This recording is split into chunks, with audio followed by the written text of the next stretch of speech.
Let's just make some pizza.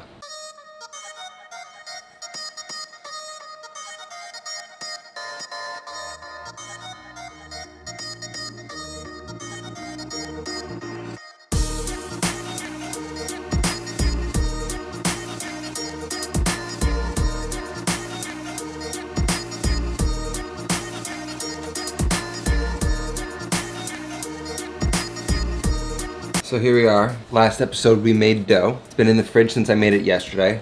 I've taken it out, sit out for a few hours, come back down to room temperature, relax, and now we can make pizza. So I thought today we're gonna make regular margherita pizza. Next episode we're gonna make grandma style pizza. We're gonna do both of them in the oven. And I'm gonna show you my method of making pizzas in the oven that don't require a pizza stone, but can yield the same results. So let's just make some pizza.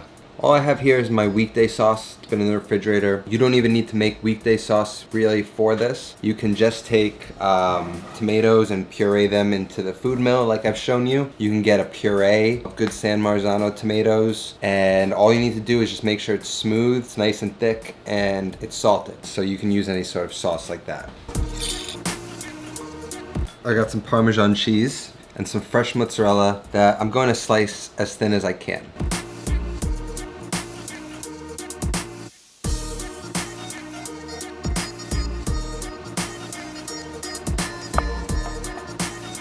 I have some salt, fresh basil, and finally some olive oil. We're gonna need some flour for the board, and then we're gonna make our pizzas.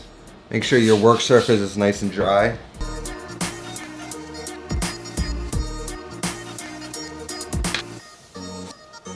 What I wanna do is start from the outsides.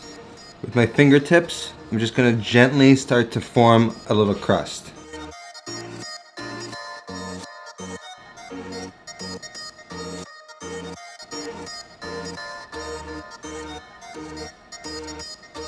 You want to hold on to it with the rims of your hands and just sort of stretch. Then baking it on the sheet tray. A little bit of olive oil, just like a little circle around.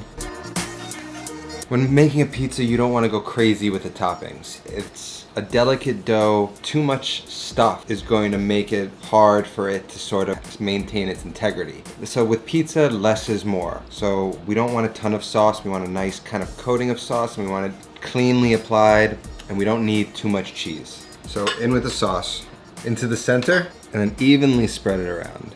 When you're doing that, the oil sort of spreads around and helps to flavor the pizza. And just use the tip of your spoon to just make a nice edge along the dough. A little salt.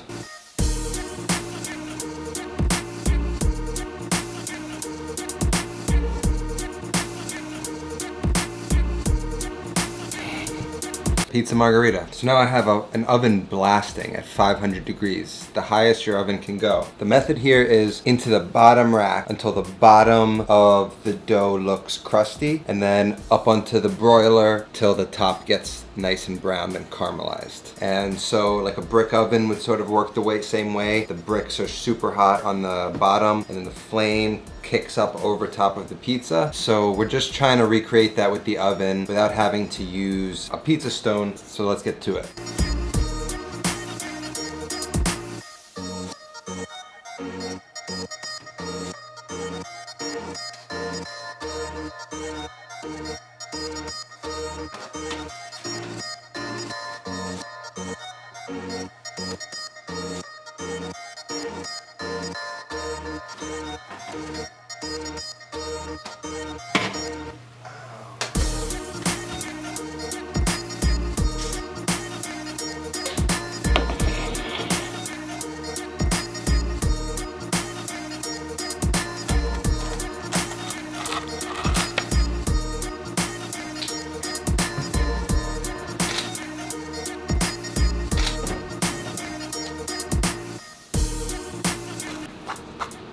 The crust is not soft, which a Neapolitan pizza is. It's sort of, the dough is a little bit moister than this, but this is how I like pizza. And I know a lot of people like it this way as well. And this reminds me of pizza that I got in Italy. This is a great thing to make with your kids because they can each make their own. You've got small enough pieces of dough. It's a serving for one, essentially. And it's just a fun thing to do. Great for Sundays, football, any sort of family kind of event that you have at your house this fall. It's a great thing to do. Now that we kind of covered this, next episode we're going to cover the grandma pie.